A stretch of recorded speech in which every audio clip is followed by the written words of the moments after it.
Listen, I'm hearing a lot about socialism, okay? Stop with the socialism, okay?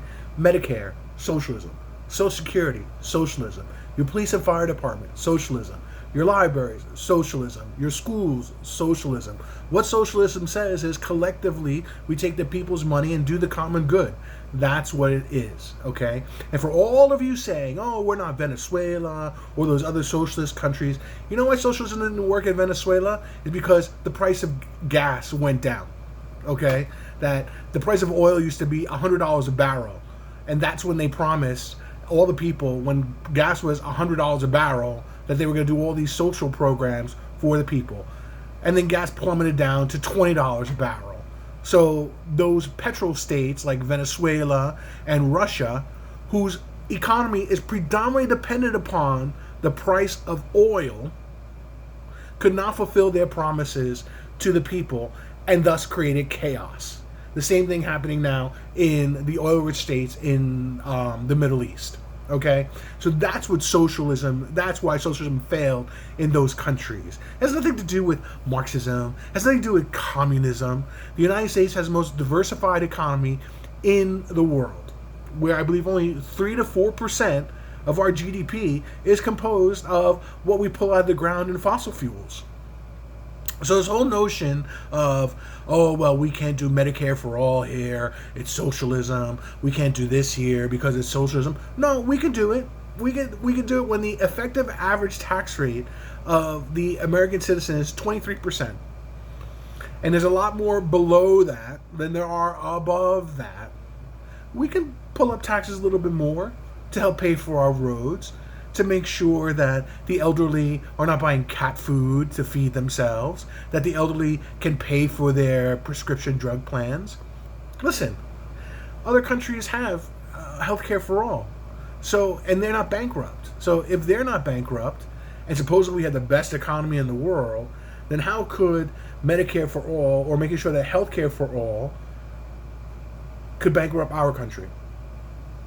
It's just, it's ridiculous. The United States right now has a cash flow problem. Take some of the money from the billionaires or from the top 6%, you bring it down to the bottom 94%, it will flow back up again. We have seen that through history. It happens all the time. Because why?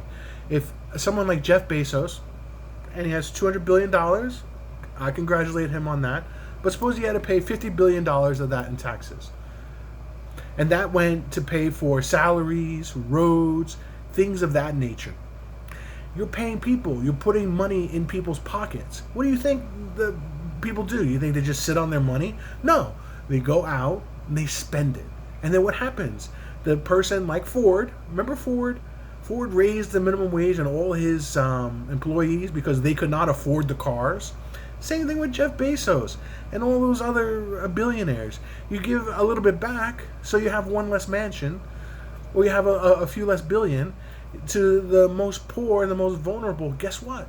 They're going to buy Amazon products. They're going to buy Tesla products. They're going to buy all those things and help everybody else in the economy. It becomes a virtuous cycle. So stop with this socialism, because if Republicans and the Fed can give $6 trillion to businesses and the families of